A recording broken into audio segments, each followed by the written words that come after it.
हमारी भारतीय संस्कृति में एक तो संस्कृत शिक्षा, नैतिक शिक्षा ये अनिवार्य होना चाहिए प्रारंभिक शिक्षा से ही, जिससे कि बालकों में यह बोध हो कि हमारे आचरण कैसे होने चाहिए।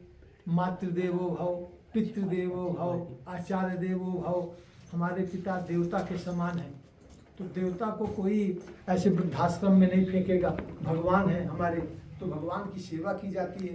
देवतुल्य है हमारे माता पिता, तो उनकी सेवा करना चाहिए। ये हमारी परंपरा थी और हमारे आदर्श हैं। रामायण, श्रीमद् भगवद गीता, ये सब अध्ययन में रखना चाहिए।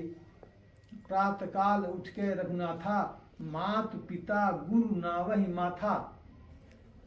हमारे राम एक आदर्श के रूप में हमारे देश को एक संदेश दिया उन्होंने कि त्रैलोक के स्वामी होते हुए जब पृथ्वी में आए मानव रूप में, तो माता को, पिता को, श्रेष्ठ पुरुषों को, गुरुजनों को माथा सिर झुका करके चरणों में साष्टांग दंडवत भगवान राम करते थे।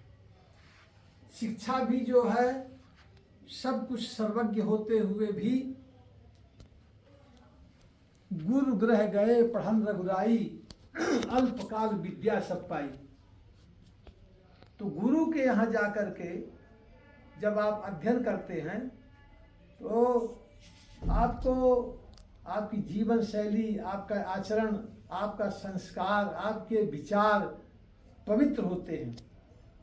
तो आज भारत सरकार ने अभी निर्णय किया है नई शिक्षा नीति में कि पाठ्यक्रम में ऐसे भी शामिल किए जाए विषय जो हमारे भारतीयता को, वयम राष्ट्रे जागृयामः, राष्ट्र प्रेम को, सांस्कृतिक राष्ट्रवाद को बढ़ावा मिले।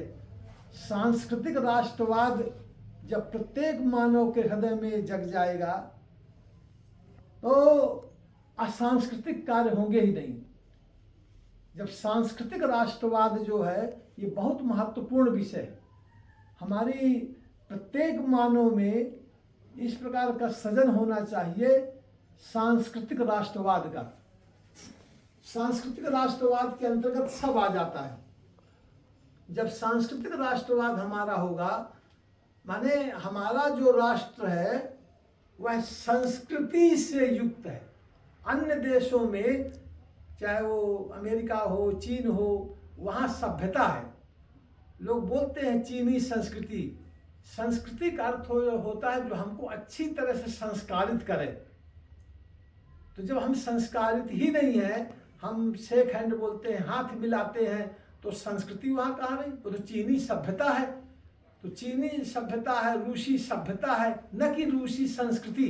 संस्कृति केवल भारत देश में है, क्योंकि यहाँ हम अच्छी तरह से संस्कारित किए जाते हैं, बार बार संस्कारित किए जाते हैं। गर्भाधान से लेकर के और अंत्येष्टि तक हमको बार बार 16 संस्कारों से संस्कारित किया जाता है, बार बार। जैसे स्वर्णकार 1 किलो, 2 किलो, 5 किलो को सोने को जब संस्कारित करता है, तपाता है, गर्मी में तपाता है, उसको पीटता है, तब अलंकार बनता है। स्वर्ण आभूषण बनता है, कंगन बनता है, कुंडल बनता है, हार बनता है।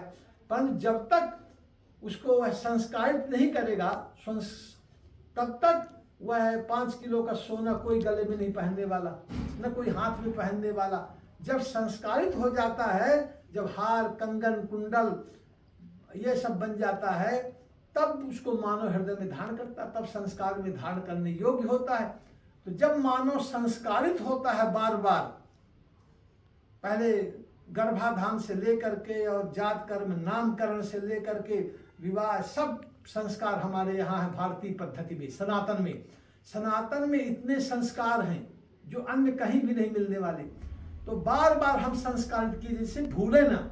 यानी कि एक बार संस्कार हमारा हो गया बस हो गया, नहीं, बार बार संस्कार हमारे यहाँ होते हैं, जिससे कि हमारे में गंदगी न होने पावे, हमारे में पाश्चात्य पश्चिमी सभ्यता न हमारे यहाँ प्रवेश कर पावे, जो पश्चिमी सभ्यता की भाग दौड़ है, पश्चिमी सभ्यता का जो विषमता है, आचारहीनता है, आचार शून्यता है पश्चिमी सभ्यता में, वह हमारे यहाँ प्रवेश न करे। इसीलिए बार बार संस्कारित किया जाता है, बार बार गुरुओं के यहाँ, गुरुधाम में गुरुदेव के यहाँ जाया जाता है, बार बार अच्छी वाणी श्रवण करने को मिलती है, बार बार वहाँ उनको संस्कारित किया जाता है, उनको तपाया जाता है। डांट फटकार लगाना माने उनको संस्कारित करना, उनको तपाना कि वह सुंदर देश का एक नागरिक जाज्वल्यमान बने, जिससे कि इस प्रकार की जो प्रवृत्तियां मन में आ रही हैं हमारे यहाँ, ये बिना मतलब का लोग जो है कहीं किसी के बहकावे में आकर के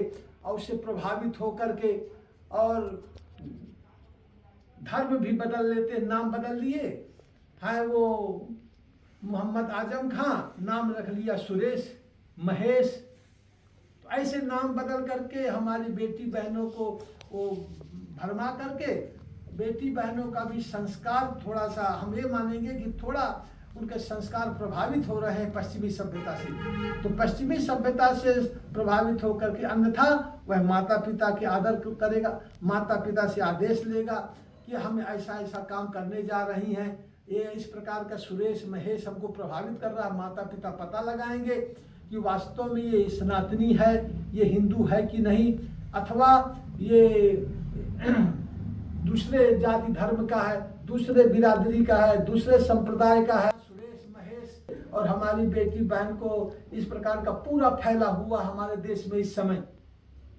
बाद में उन बेटियों को पता चलता है कि ये तो न सुरेश है न महेश है, ये तो मोहम्मद है, ये तो आजम है, और ये तो सेंट जोसेफ है, सेंट जोसेफ है, ये मोहम्मद है, ये तारीफ हुसैन है। ये बाद में पता चलता है, तब तक उनका धन और धर्म हमारे बेटियों का नष्ट हो जाता है।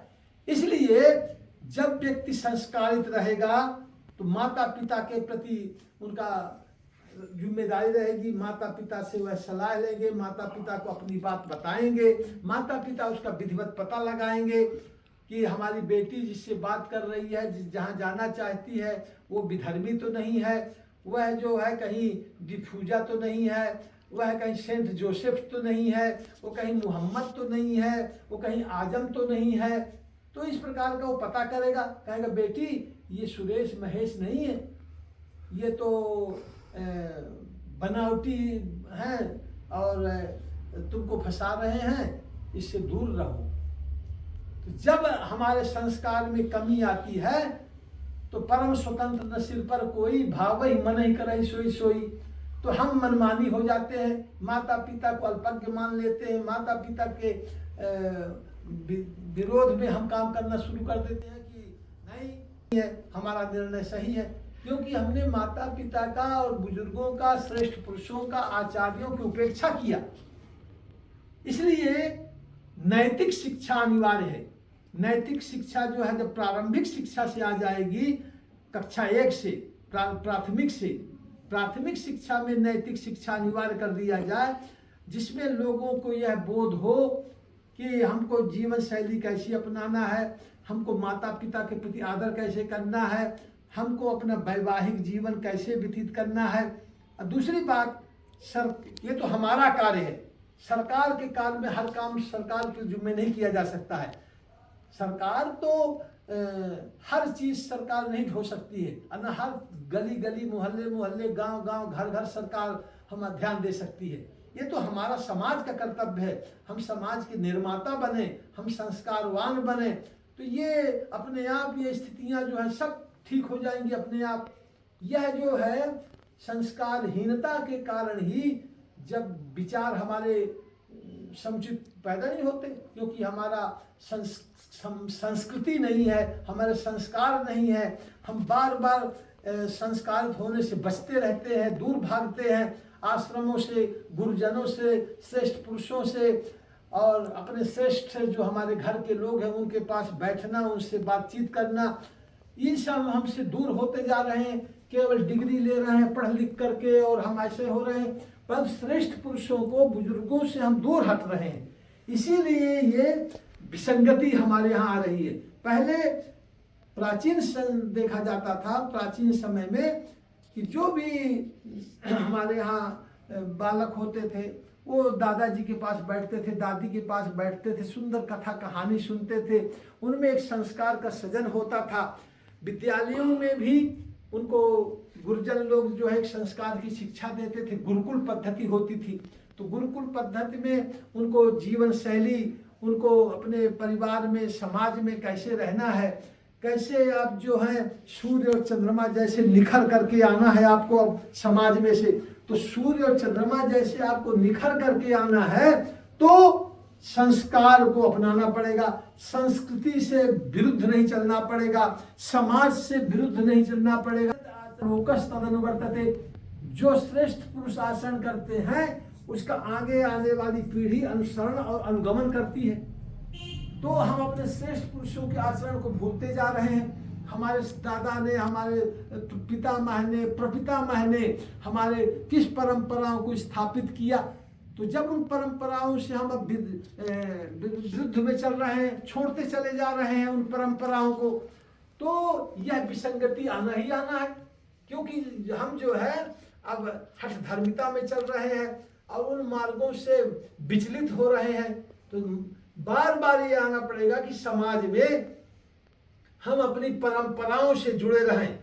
हम चाहे मेडिकल की शिक्षा करें, इंजीनियर बने, आईएएस बने, वैज्ञानिक बने, किसी भी क्षेत्र में हम सर्वोच्च बने, हम खगोल वैज्ञानिक बने, हम भूगोल वैज्ञानिक बने, हम कुछ भी बने, परंतु हम जो है, जो हमारी मूल संस्कृति है उसको हम बिना छोड़े हम ये सब कुछ बनेंगे। हम देश की यात्रा करें, विदेश की यात्रा करें।